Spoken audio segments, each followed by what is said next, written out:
Hello प्यारे दोस्तों, आप लोग कैसे हैं। उम्मीद करते हैं कि आप लोग अच्छे होंगे। और आज आपका इम्पोर्टेंट क्लास हमने लेकर आया सामने, संस्कृत क्लास। जो कितने बच्चे यही समझते हैं कि इससे दूर रहें, लेकिन दूर रहने की बात नहीं है।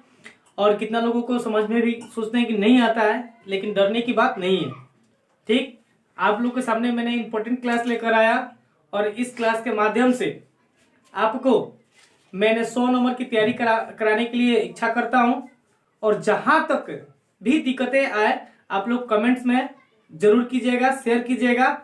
और मेरा चैनल स्टडी इंडिया 2.0 पर ये हर क्वेश्चन का आंसर आपको मिलेगा। चलिए क्लास की ओर बढ़ते हैं। सबसे पहले आपको मैंने ऑब्जेक्टिव क्वेश्चन कुछ सोल्यूशन कराएंगे और हमने एमसीक्यू से लिया क्वेश्चन इकट्ठा किया है और इकट्ठा करके कम से कम 400 या 500 क्वेश्चन आप लोगों को सामने देंगे। उसमें से 90% आपको आने के चांस है। और इस क्वेश्चन आप अगर हर दिन देख ले रहे हैं तो इसमें से 90% आपका कहीं जाएगा नहीं। चलिए हम लोग क्लास की तरफ बढ़ते हैं। सबसे पहला क्वेश्चन है कि पाटलिपुत्र किस नदी के किनारे है। पाटलिपुत्र किस नदी के किनारे है? तो ये देखिए,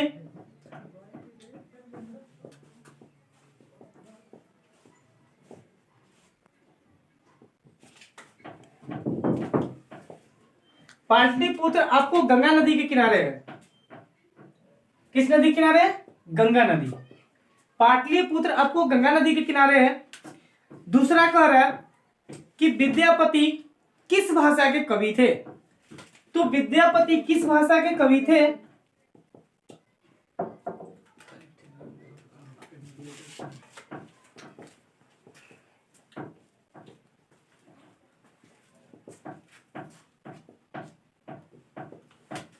तो आपका ये उत्तर होगा, विद्यापति मैथिली भाषा के कवि थे।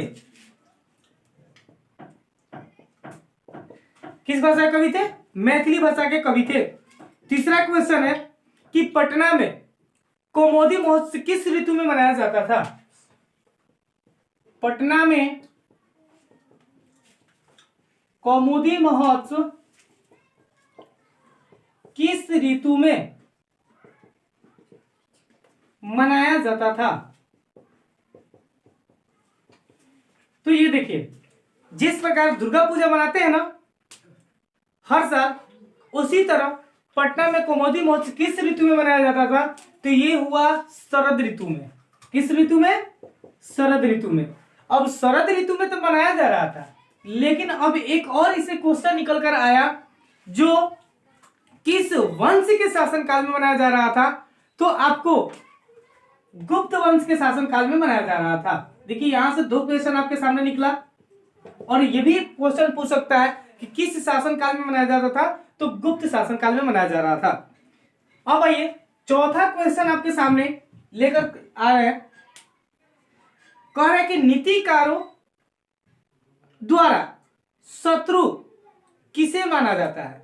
नीतिकारों द्वारा मतलब ये जो है ये विद्यापति द्वारा रचित पाठ है, पुरुष परीक्षा नामक ग्रंथ से लिया गया है। और नीतिकारों ने आलस को सबसे महाशत्रु शरीर का माने हैं। यानी कि शरीर का सबसे बड़ा शत्रु कौन होता है? तो शरीर का सबसे बड़ा शत्रु कौन है? तो आलस। यानी कि आलस आपका शरीर का सबसे महाशत्रु है। अब आगे लेकर चल रहे हैं।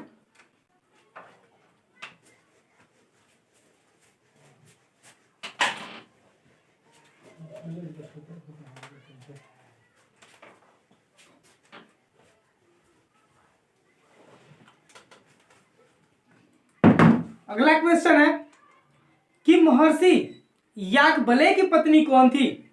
अब देखिए, अब महर्षि याज्ञवल्क्य की पत्नी कौन थी?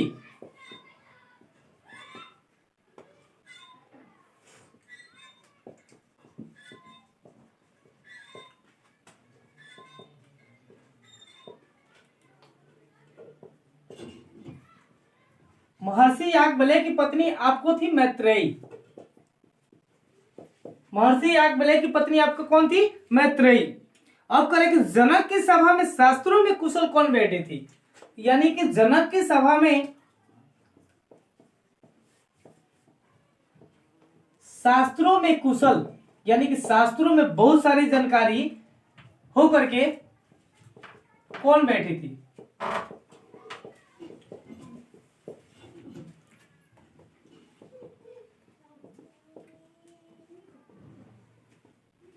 अब आइए गार्गी, यानी कि गार्गी जो थी वो ऋषिका थी और शास्त्रों में सबसे बड़ा कुशल थी, और ये हर चीज से शास्त्र में कहीं से भी पूछिए ये जानकार थी जो आपको जनक की सभा में। अब क्वेश्चन को बाबू उलट कर भी पूछ सकता है कि गार्गी किन चीजों में सबसे ज्यादा सकुशल थी? तो शास्त्रों में। और किसके सभा में बैठी हुई थी? तो जनक की। ऐसे भी क्वेश्चन को उलट करके पूछ सकता है। अब अगला क्वेश्चन आपको आएगा कि विजयंगा किस काल की कवित्री माना जाता है? अब विजयंगा को किस काल की कवित्री माना जाता है?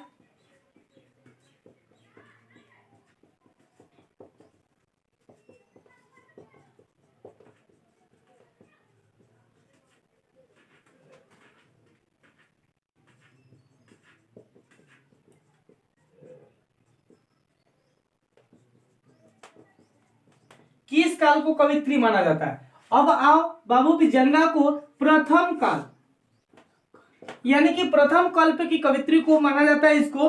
और आगे कह रहा है कि भारतीय महिमा पाठ का मुख्य संदेश क्या है? यानी कि भारतीय महिमा पाठ का मुख्य संदेश क्या है?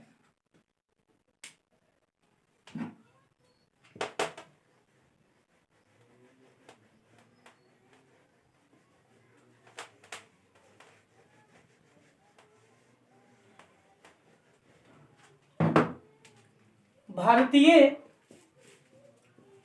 महिमा पाठ का मुख्य संदेश क्या है?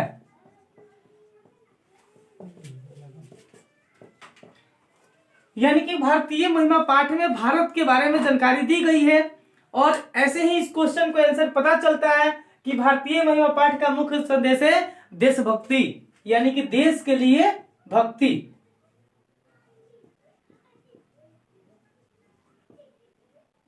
इसका आंसर क्या होगा? देशभक्ति।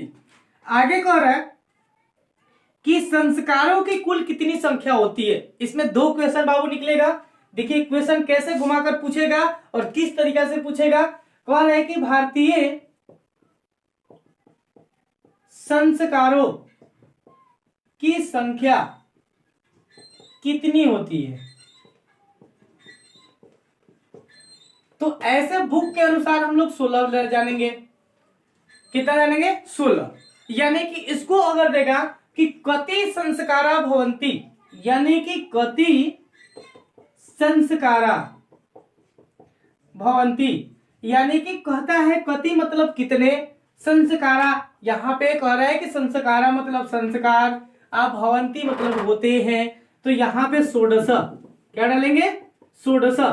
16 का हिंदी होता है 16। ऐसे भी क्वेश्चन को पूछ सकता है ऑब्जेक्टिव में कि कति संस्कारा भवंती, यानी कि संस्कार कितने होते हैं? तो 16 यानी कि 16। और उसके बाद पूछ देगा कि हमारा मुख्य रूप से संस्कार कितना होता है, मुख्य जोड़ देगा तो देखिएगा उसमें 5 होता है। अगर पूछेगा कि मुख्य रूप से भारतीय संस्कार कितने होते हैं,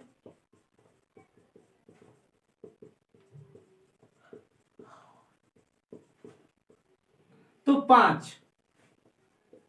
अब इसी पांचों के अंतर्गत 16 संस्कारों को रखा गया है। इसी 5 के अंतर्गत 16 संस्कारों को रखा गया है। अब अगला क्वेश्चन आपको आएगा कि किस देश के देवता गीत गाते हैं या गुणगान करते हैं? किस देश के देवता? अगला टॉपिक लेकर चल रहे हैं हम।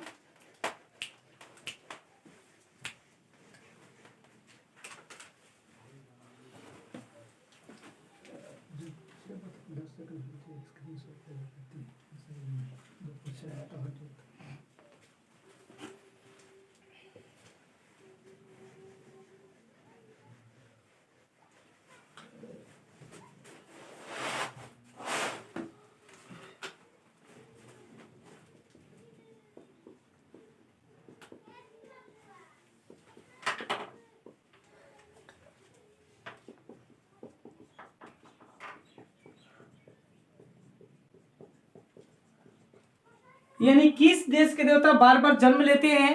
तो आइए, अभी भारत ही एक ऐसा देश है जहां पे देवता क्या लेते हैं? बार बार जन्म लेते हैं, अवतार लेते हैं। अगला क्वेश्चन कह रहा है कि बिना बुलाए कौन आता है? तो बिना बुलाए, ये नीति श्लोका पाठ के क्वेश्चन है कि बिना बुलाए कौन आता है? तो हमने बताया कि मूढ़ चेतनाधम, यानी कि मूर्ख व्यक्ति जो होता है वो बिना बुलाए आपके दरवाजे पर पहुंच आता है। तो यहां पे क्वेश्चन है कि बिना बुलाए कौन आता है? तो यहां पे लिखेंगे मूर्ख व्यक्ति। अगला क्वेश्चन है कि विजय भट्टारिका किसकी पत्नी थी? विजय भट्टारिका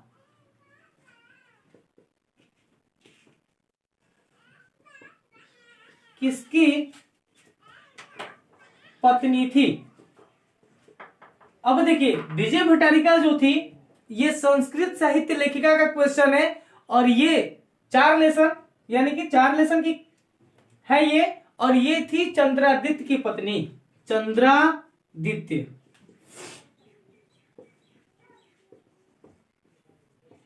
विजय भट्टारिका किसकी पत्नी थी? तो चंद्रादित्य की पत्नी थी। अगला क्वेश्चन आपको आ रहा है कि घर में लगी आग को देखकर कौन प्लायन हो गए? प्लायन का मतलब होता है भाग गए। तो देखिए, घर में लगी आग को देखकर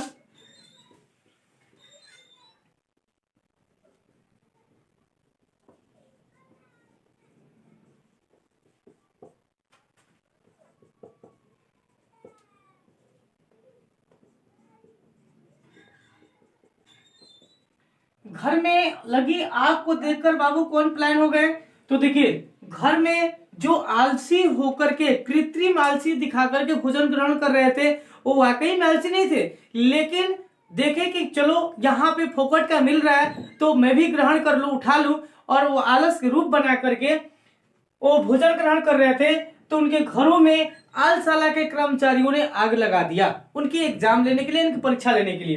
तो जो मूर्ख व्यक्ति थे वही क्या हो गए? प्लायन हो गए। प्लायन का मतलब होता है भाग गए। अगला क्वेश्चन आपके सामने है कि अणु, अणु मतलब होता है छोटा, अणु माने क्या होता है? छोटा, यानी कि अणु से भी छोटा क्या होता है? यानी कि अणु से भी छोटा क्या होता है? अणु मतलब होता है सूक्ष्म, यानी कि छोटा से भी छोटा क्या होता है? तो आपका आंसर होगा यहाँ पे आत्मा। अगर स्क्रीनशॉट लेनी है तो बाबू ले सकते हो।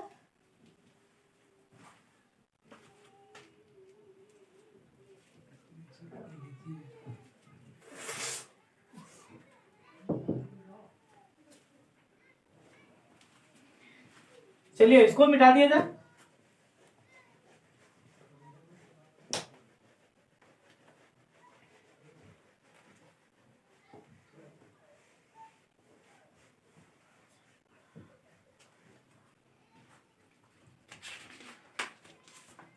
चलिए अगला क्वेश्चन है, काव्य मीमांसा नामक ग्रंथ के लेखक कौन है?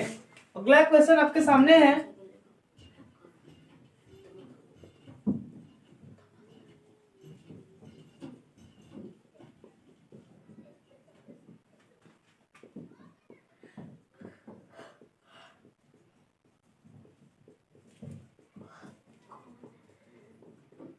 चलिए यहां पे 2 क्वेश्चन पूछ सकता है। एक पूछता है क्या, वो भी लिख देते हैं, कुटनीमत काव्य के रचनाकार कौन है?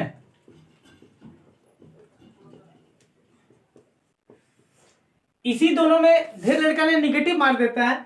तो देखिए इसका सबसे पहले आंसर होगा करेगी काव्य मीमांसा नामक ग्रंथ के लेखक है राजशेखर। कौन है बाबू? राजशेखर। और आइए कुटनी मताक काव्य के रचनाकार कौन है? जिसने पाटलिपुत्र चैप्टर लिखा है दामोदर गुप्त। किसने लिखा है? दामोदर गुप्त। आइए अगला क्वेश्चन।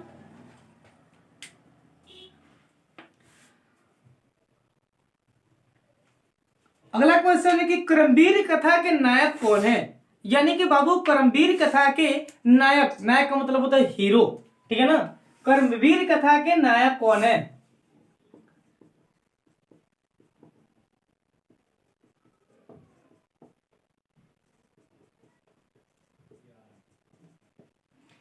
तो बाबू करमवीर कथा के नायक है राम प्रवेश राम।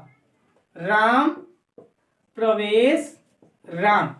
अब आइए इनकी छोटी सी एक जीवनी सुन लीजिए, उनसे बहुत सारी इंपॉर्टेंट क्वेश्चन मिल जाएगी। राम प्रवेश राम अब पूछेगा कि किस परिवार से बिलोंग करते थे, यानी किस परिवार में जन्म लिए थे? तो बाबू दलित। किस परिवार में? दलित। यानी कि दलित का मतलब होता है कि छोटा परिवार। किस परिवार में? छोटा परिवार में। अब देखिए ये वहां पे एक दलित परिवार की बस्ती थी जो बिहार राज्य में ही प्रांत जिले में एक भिखन टोला गांव था। कैसा गांव था? भिखन टोला। ठीक, वहां पे एक दलित की बस्ती थी, छोटे परिवार की बस्ती थी, जहां पे अशिक्षा से लोग विहीन थे। क्या थे? अशिक्षा से लोग विहीन थे और कोई भी वहां पे शिक्षा नाम की चीज नहीं थी। तो एक नया दृष्टि से देखने के लिए वहां पे एक शिक्षक पहुंचे जो 3 कोस दूर था प्राथमिक विद्यालय। उसी विद्यालय से एक शिक्षक गए और नवीन दृष्टि से देखने के लिए, जांचने के लिए कि क्या वहां से लड़के क्यों नहीं पढ़ने आते, आखिर बात क्या है। तो देखे कि वहां पे 2-4 ग्रुप बना करके और सभी लड़के आपस में खेल रहे थे और वही दलित बस्ती को वहां पे शिक्षा से कोई मतलब नहीं था। तो वहां पे गए और सभी छात्रों से पूछे, जितना भी खेल रहे थे छात्र बना करके पूछे कि बाबू क्या पढ़ना चाहते हो? तो सभी लड़कों ने बोला कि नहीं, हमें पढ़ने की जरूरत नहीं है, हम लोगों की कैसे वैसे भोजन चल जाता है, वही काफी है। लेकिन यही बालक पढ़ने के लिए जागरूक हुआ और बोला कि हाँ सर, लेकिन एक बार मेरे माता पिता से भेंट कर लीजिए कि मैं पढ़ना चाहता हूं। तो शिक्षक उस बालक के साथ चले गए माता पिता के पास और वहां पूछे, माता पिता ने इनकार कर दिया। क्यों? क्योंकि उन लोगों की पढ़ाने की शक्ति नहीं थी और भोजन जैसे तैसे चल जाता था, इसलिए उन्होंने पढ़ाने का क्या कर दिया? इनकार कर दिया। लेकिन फिर शिक्षक ने बोला कि मैं इसको कॉपी किताब के लिए पैसा दूंगा, आगे पढ़ने के लिए पैसा दूंगा, मदद करूंगा। तब उसके गार्जियन ने, यानी कि राम प्रवेश राम के माता पिता राजी हुए और उस विद्यालय में नामांकन कराए। अपने विद्यालय में नामांकन करा करके उसको पढ़ने का तरीका बताएं और जैसे जैसे बेचारा आगे गया वो प्रथम श्रेणी से पास करता गया। और यही प्रथम श्रेणी से पास करते हुए एक बार बीपीएससी में एग्जाम दिया, यानी कि फॉर्म भरा और बिहार केंद्रीय लोक सेवा आयोग की परीक्षा में प्रथम स्थान प्राप्त करके और अपने देश के लिए सेवा अर्जित किया।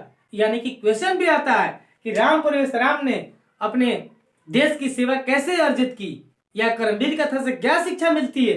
यही क्वेश्चन ये राम प्रवेश राम की जीवनी है। चलिए अगला क्वेश्चन, ये तो मिटा दे रहे हैं।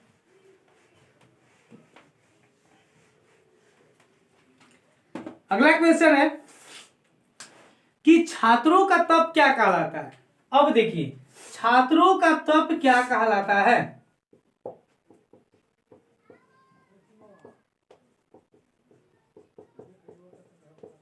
मान लेते हैं कि भगवान को खुश करने के लिए तो भक्त तप करते हैं, भूखे रहते हैं, ठीक है। लेकिन छात्र तप कैसे करते हैं? तो छात्रों का तप क्या कहलाता है? तो अध्ययन कहलाता है। छात्रों का तप क्या कहलाता है? अध्ययन। यानी कि जब छात्र लगातार पढ़ाई करेंगे तो यही उनका क्या हुआ? तप हुआ। यानी कि छात्रों का तप अध्ययन को कहा जाता है। अगला क्वेश्चन कह रहा है कि स्वामी दयानंद द्वारा आर्य समाज की स्थापना कब किया गया था। ये भी इंपॉर्टेंट क्वेश्चन है आपके सामने कि स्वामी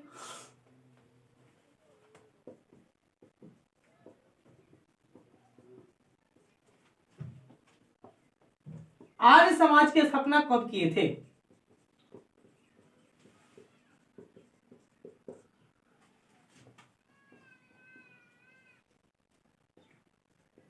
तो इसका आंसर बाबू होगा 1875 ईस्वी में, यानी कि आर्य समाज की स्थापना 1875 ईस्वी में किए थे। वो भी कहां पे किए थे, तो एक मुंबई शिकागो नामक शहर है, शिकागो में। ऑब्जेक्टिव भी पूछ सकता है कि स्वामी दयानंद ने किस शहर में आर्य समाज की स्थापना किए, यानी कि किस समाज में आर्य समाज की स्थापना की, कौन सी जगह पर, तो मुंबई में शिकागो नामक जगह पर उन्होंने 1875 ईस्वी में आर्य समाज की स्थापना किए थे। स्क्रीनशॉट ले लो बाबू।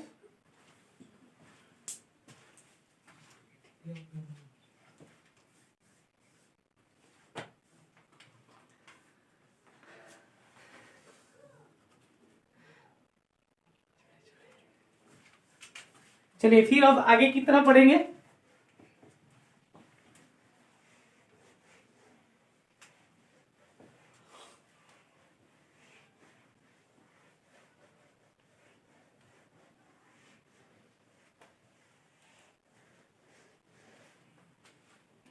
चलिए अगला क्वेश्चन आपके सामने मंदाकिनी वर्णम से क्वेश्चन है, जो 10वां पार्ट है।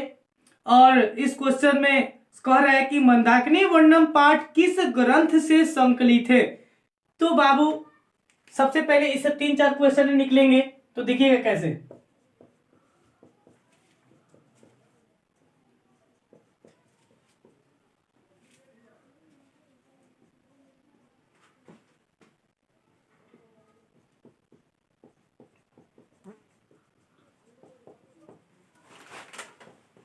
यानी कि मंदाकिनी वर्णम पाठ कहां से लिया गया है, या मंदाकिनी वर्णम पाठ किस ग्रंथ से लिया गया है, वो भी अगर लिखेगा तो सेम क्वेश्चन है।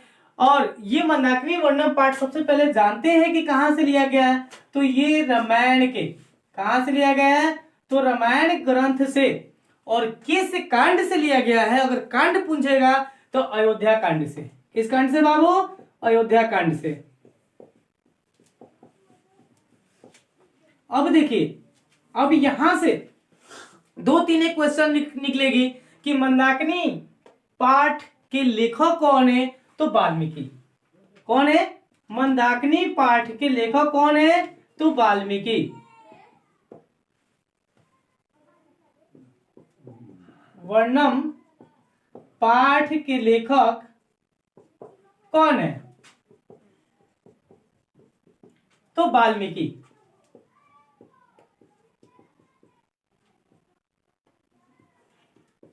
यानी कि एक क्वेश्चन से अगर 3 क्वेश्चन 4 क्वेश्चन बनता है और इंपॉर्टेंट है, तो भी हम लोग साथ लेकर ही चलेंगे, इसको छोड़ेंगे नहीं। क्योंकि यह भी पूछ सकता है कि मंदाकिनी वर्णम पाठ के लेखक कौन है, तो वाल्मीकि। या मंदाकिनी वर्णम पाठ कहां से लिया गया है, तो रामायण से। और किस कांड से लिया गया है, तो अयोध्या कांड से। चलिए अगला क्वेश्चन कह रहा है कि मंदाकिनी वर्णम पाठ में किसकी महिमा का वर्णन है। तो देखिए, मंदाकिनी वर्णम पाठ में अगर क्वेश्चन पूछ दे तो राम और सीता की महिमा का वर्णन है। ठीक है, राम सीता जब वनवास प्रसंग में जा रहे थे, वनवास जा रहे थे, तो उस समय उन्होंने ये रामायण सबसे पहले अयोध्या कांड में ये दर्शाया गया है कि चित्रकूट पर्वत पर ही पहुंचे थे श्री राम, यानी कि मंदाकिनी नदी के पास। तो एक और क्वेश्चन यहां से बनता है बाबू, पूछेगा कि चित्रकूट पर्वत के पास कौन सी नदी है, तो ये मंदाकिनी। कौन सी नदी है बाबू, तो मंदाकिनी। ये भी क्वेश्चन पूछ सकता है, या मंदाकिनी नदी के पास कौन सा पर्वत है, तो चित्रकूट पर्वत। चलिए अगला क्वेश्चन करें कि बिरजानंद किसके गुरु थे। आइए बाबू अगला क्वेश्चन देख रहे हैं, करें कि बिरजानंद किसके गुरु थे। अब देखिए, हम लोग पढ़े थे कि स्वामी दयानंद के बारे में पढ़े थे ना, कि 1875 ईस्वी में शिकागो शहर में इन्होंने आर्य समाज की स्थापना किए थे। तो अब उन्हीं के गुरु ये बिरजानंद थे। बिरजानंद किसके गुरु थे, तो स्वामी दयानंद की।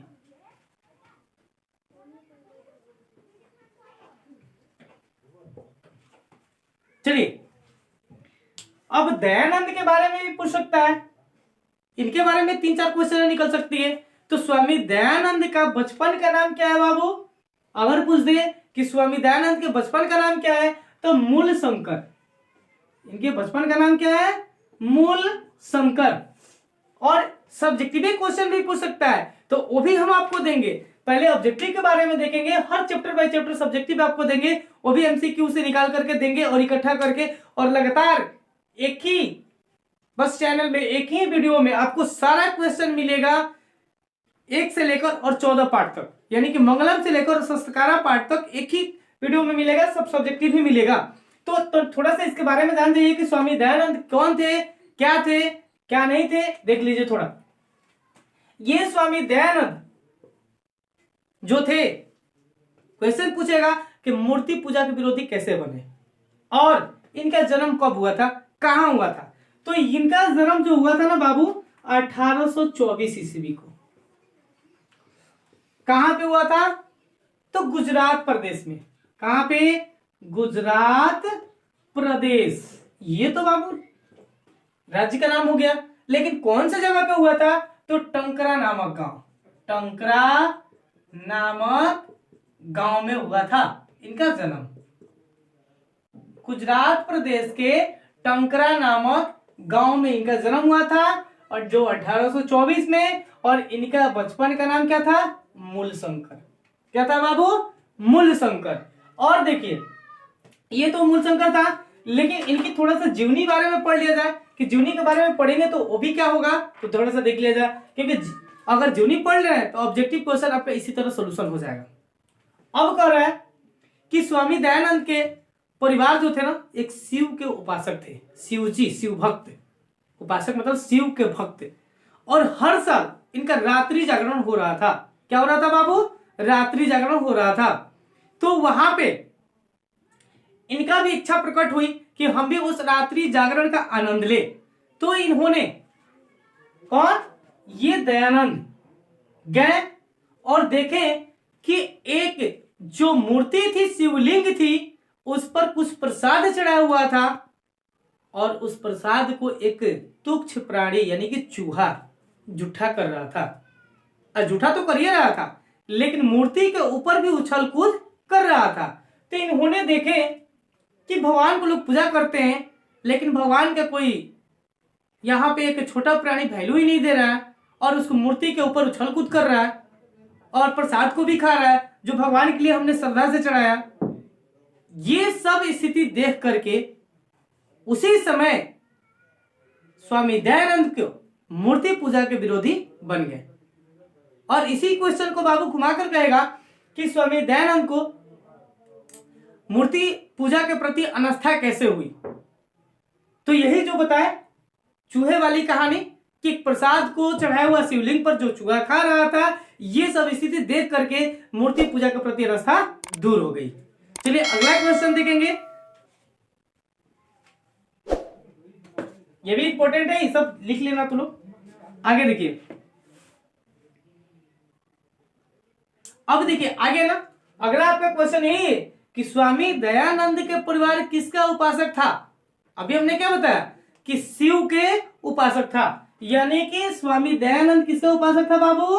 तो शिव के उपासक था। देखिए क्वेश्चन आने से पहले हम आपको इसका आंसर बता दिए हैं, ठीक है। अब ये बताने की कोई जरूरत ही नहीं है, याद कर लीजिएगा। शिव भक्त यानी कि शिवरात्रि जागरण के दिन शिव भक्त की पूजा होती है, शिव जी की पूजा होती है।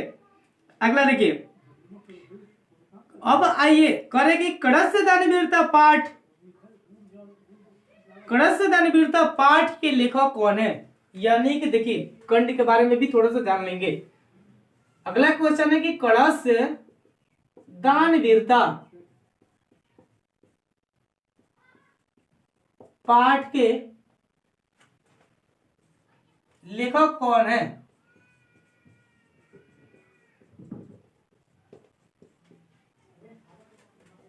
तो बाबू आइए, कड़स्य दानवीरता पाठ के लेखक कौन है? तो भास, ठीक है ना।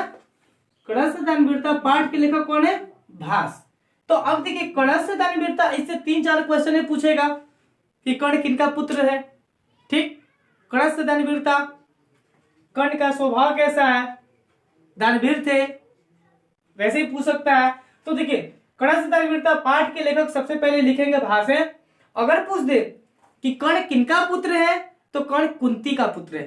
ठीक, कुंती तो मां है लेकिन पिता कौन है, तो सूर्य, यही भास्कर भगवान। ठीक, यानी कि कर्ण किनका पुत्र है, तो कर्ण कुंती का पुत्र है और इनके पिता, कर्ण के पिता कौन थे, तो सूर्य थे। ठीक, अब ये कर्ण जो थे ना, एक दानवीर व्यक्ति जो धरती पर अभी कर्ण जैसा कोई पैदा नहीं हुआ। ठीक, ये बिना प्रतिदिन नित्य धर्म से जब तक ये दान नहीं करेंगे तब तक कोई भोजन ग्रहण नहीं करते थे, इसलिए बाबू इनको दानवीरता कहा गया है और दानवीरता की प्रधानता की गई यहां पे। और क्वेश्चन अब आएगा कि मान लेते हैं कि पूछ देगा कि ये जो है कर्ण से दानवीरता कहां से लिया गया है, तो हम महाभारत से लिखेंगे। यानी कर्ण से दानवीरता पाठ कहां से लिया गया है, तो महाभारत से। ठीक है ना, कर्ण से दानवीरता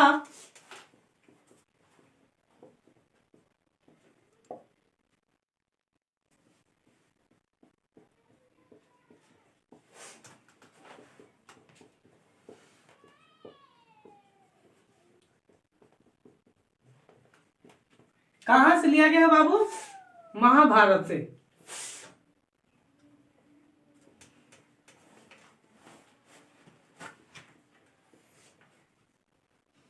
चलिए इसको स्क्रीनशॉट ले लीजिए।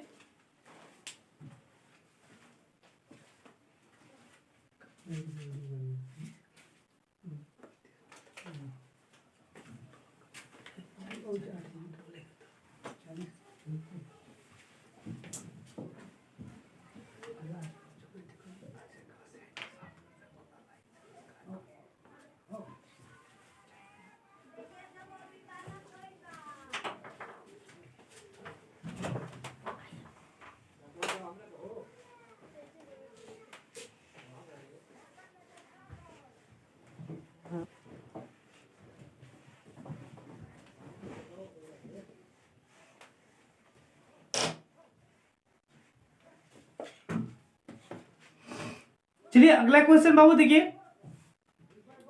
कह रहे कि राष्ट्रों के बीच द्वेष का कारण क्या है। यानी कि राष्ट्रों के बीच, राष्ट्र का मतलब होता है देश, राष्ट्र माने क्या होता है बाबू, देश। इसके बारे में पूरा डिफिनेशन बता देंगे आपको। देखिए राष्ट्रों के बीच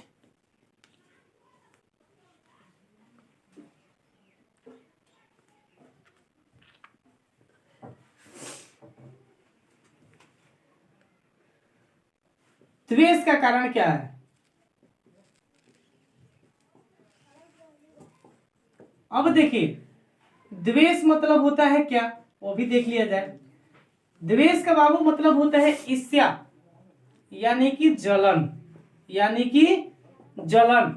राष्ट्रों के बीच, राष्ट्र का माने क्या होता है बाबू, देश। राष्ट्र माने क्या होता है, देश। तो कहने की बात है कि ये जो देश है इनके बीच द्वेष का कारण क्या है। ठीक, तो द्वेष का कारण आपको ईर्ष्या और जलन। द्वेष माने क्या होता है बाबू, ईर्ष्या और जलन। तो मान लेते हैं कि ये क्यों कारण है, तो एक देश दूसरे देश की उन्नति को देखकर ये विवाद हर देशों में फैल जाता है। जैसे मान लेते हैं कि हमारे अगल बगल भी होता है कि आप आगे बढ़ रहे हैं ना, पैसे वाले कुछ हो रहे हैं ना, तो पीछे से देखकर जलने वाला है कि ये पैसा कहां से ला रहा है, आपके पीछे लोग पड़ जाएगा। वही कर रहा है कि राष्ट्रों के बीच द्वेष का कारण क्या है, तो ईर्ष्या और जलन। यानी कि ईर्ष्या और जलन से हमारा विवाद को क्या होगा, बढ़ेगा। चलिए अगला,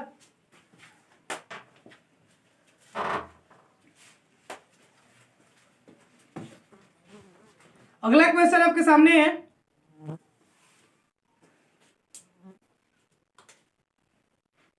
कह रहे हैं कि स्वामी दयानंद ने किस नगर में आर्य समाज की स्थापना की।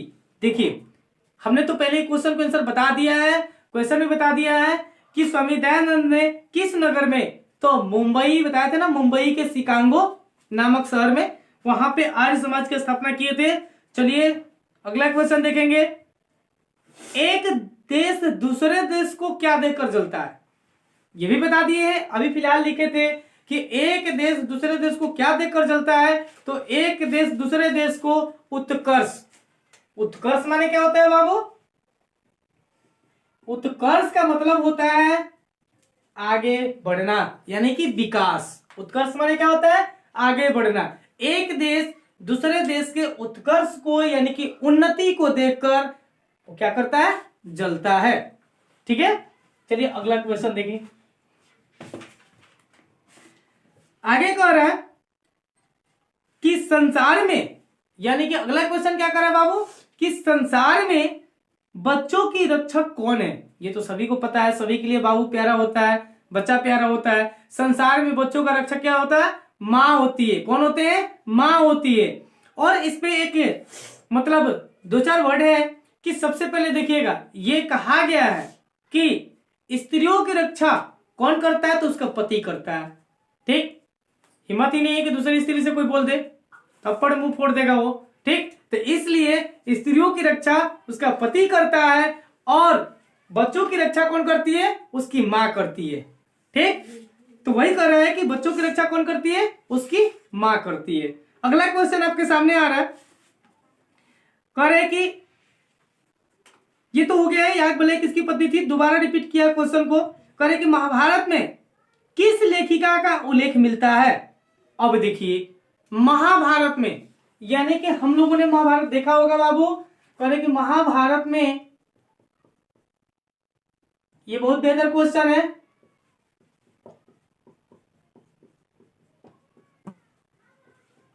किस लेखिका का उल्लेख मिलता है? उल्लेख का मतलब होता है कि लिखा हुआ मिलता है। ठीक है ना, तो इसका आंसर होगा सुलभा। किस लेखिका का बाबू? सुलभा। अगला क्वेश्चन देखिए,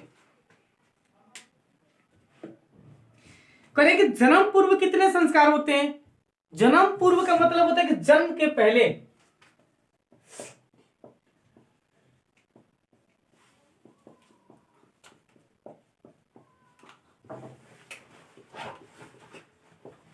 यानी कि जन्म पूर्व कितने संस्कार होते हैं?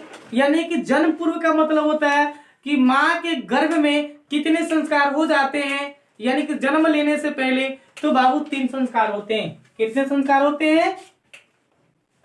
3। अगर पूछ देगा कि जन्म पूर्व कति संस्कारा भवंती, यानी कि जन्म पूर्व कति संस्कारा भवंती, यानी कि जन्म के पहले कितने संस्कार होते हैं, तो आंसर में देगा, संस्कृत में ही देगा त्रय।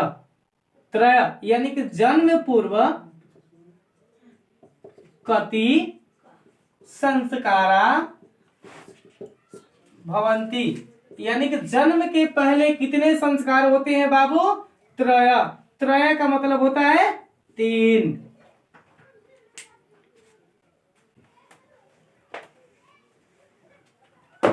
चलिए आगे क्वेश्चन कह रहा है,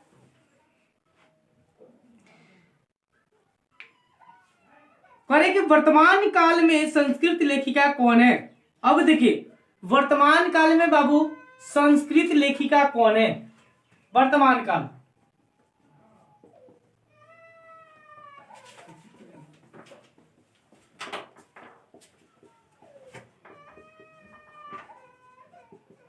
वर्तमान काल में संस्कृत लेखिका कौन है? तो अब बाबू आइए, वर्तमान काल में संस्कृत लेखिका आपको मिथिलेश कुमारी मिश्र है। कौन है? मिथिलेश कुमारी मिश्र, ये लेखिका है। कौन सी काल की? तो बाबू वर्तमान काल की।